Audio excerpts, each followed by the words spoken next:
皆さんこんにちは。リトルビーガーデンのみーこです。午前中は曇り空でしたが、午後からは日が差し始め、秋の心地よい風が吹き、多肉たちも喜んでいます。そして前回の動画で多肉の寄せ植えを解体していたこの超ロングバチですが、置き場所が悪かったのか、近所の野良猫ちゃんにいたずらされていました。前回解体したこの超ロングバチのメインに植えていたこのマディバハイブリッドを今回も中央に植えていきます。小株が横についているため少し斜めにして寄せ植えしていきます。その隣にはこのピーチブリデを植え付けていきます。小さめの苗は茎が長いと土に刺して安定しやすくなるため、なるべく茎を長く残していました。今まで多肉の寄せ植えをするときは、なるべく隙間を空けずにきっちりと植え付けていましたが、それだと夏にどうしても蒸れやすくなるため、今回は気持ち多肉と多肉の間に少し余裕を持たせて植え付けしています。そして今植え付けしている多肉は多分マルガン×側4なんですが、名札がないため似ている多肉が多いとどうしても名前がわからなくなってしまいます。それでも中にはロゼットの形や葉の形が独特でわかりやすい多肉もあるんですけどね。ちなみにこの多肉はマクドガリー×ラウレンシスです。この多肉は葉が折れてしまっていました。しかもロゼットの形もアンバランスで、これは養生苗として寄せ植えには使えません。寄せ植えに使えそうな多肉を探していますが、夏の暑さでダメージを受けて、ほとんどの多肉が外葉を枯らして小さなロゼットになってしまっていますが、その中でもこのネオンブレーカーズは薄葉ではありますが、しっかり大きなロゼットを保ってくれていました。この多肉は多分ドルフィンですね。ドルフィンは小吹きもよく群生しやすいので、寄せ植えに入れてもとても可愛いんです。とは言いつつも、多肉植物は育てる土や環境によって育ち方も様々なので、必ずしも群生する多肉とは言えないんですけどね。このブルードラゴンは蒸れやすい多肉なんですが、なんとか無事に残ってくれてはいたものの、寄せ植えに入れるのはやめておきました。これは星の王子か南十字星ですね。星系の多肉ちゃんも寄せ植えに入れるとアクセントになり可愛いんですよね。そしてこのブルーバードは前回数枚葉を取りましたが、やはりまだロゼットの形が悪かったため、また葉を取ってロゼットの形を整えました。こんな風に茎の先っぽに葉を残してマッチ棒のような多肉がたくさんあります。それでもまた元気よく成長してくれるのが多肉植物の嬉しいところです。これは去年お迎えした七種の多肉ちゃんです。お迎えした時から名前はついていませんでした。このピーチプリでもとても小さな苗ですが、今回は少し土に種まき培養土を混ぜているため、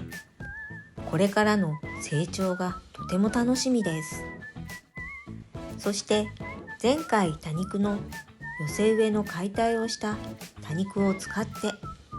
ここまで寄せ植えできましたが、残りの多肉は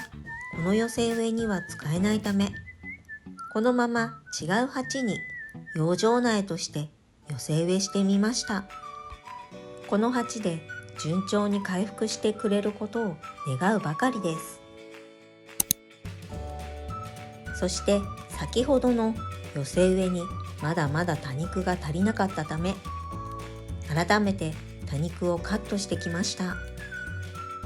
このルージュは今は緑ですが、赤く紅葉して可愛くなる多肉です。トップシータービーも群生になっているものからカットしてきました。そしてこのコロラータです。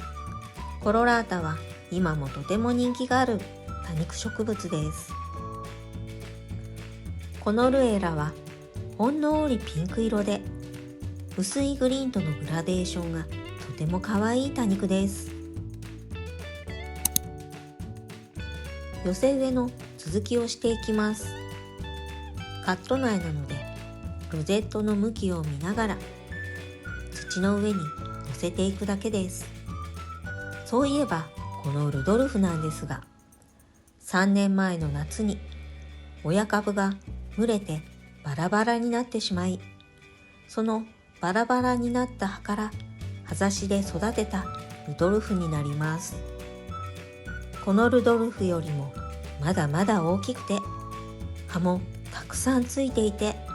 蒸れた時のショックが未だに忘れられません。それでもなんとかたくさんの葉ざしが育ってくれて、今ではこうして寄せ植えに使えるほどになっています。この夏は特に蒸れた多肉が多いので、また葉ざしでたくさんの多肉を増やしていきたいと思っています。今回の寄せ植えにはグラプト系の多肉は選んでいません。というのも、グラプト系の多肉は蒸れやすく、蒸れると葉がポロポロと落ちてしまい、寄せ植えの水の管理が大変になるので、今回はあえて寄せ植えには使わないことにしました。カットした多肉の最後、トップシータービーを植え付けましたが、超ロング鉢だけあって、さすがにこの数では多肉が足りませんでした。とりあえず穴埋めになるべくロゼットの大きいものをと思い、ハートディライトとアメージンググレースの2株を改めてカットしてきました。先にハートディライトを置いてみましたが、あまりしっくりこなかったため、先ほどのトップシータービーを反対側に持ってきて植え付け、その横にハートディライトを置いてみました。これでよしと思ったけど、やっぱりなんかしっくりこないなと思い、向きを変えてまた置き直し。寄せ植えは毎回こんな感じです。はじめに解体した多肉を再利用して、その後足りなかった部分を新たにカットした多肉を植えて、とりあえずここまで寄せ植えが完成しました。いつもならこの後セダムを使い空いたスペースを埋めていくんですが、セダムの状態が今悲惨なことになっています。これも夏の暑さのせいです。遮光カーテンの下で水やりをしながら育てていましたが、まだまだ寄せ植えに使える状態ではないため、とりあえず寄せ植えの後はこのセダムたちが復活できるように早めに植え替えをしてあげようと思っています。そんなこんなで結局このドーナツ型のハンギングの寄せ植えもまだセダムを植えていないので、すっかすかな状態です。はい、ということで今日の動画は超ロング鉢に解体した多肉とカットした多肉を使い寄せ植えしていきました。いかがだったでしょうか。まだセダムの植え付けも終わっていないため、このドーナツ型のハンギングの寄せ植えと超ロング鉢の寄せ植えの完成はもう少し先になりそうです。この動画が良かったなって思っていただけたら、高評価とチャンネル登録をよろしくお願いします。今日も最後までご視聴ありがとうございました。それでは次の動画でお会いしましょう。またねー。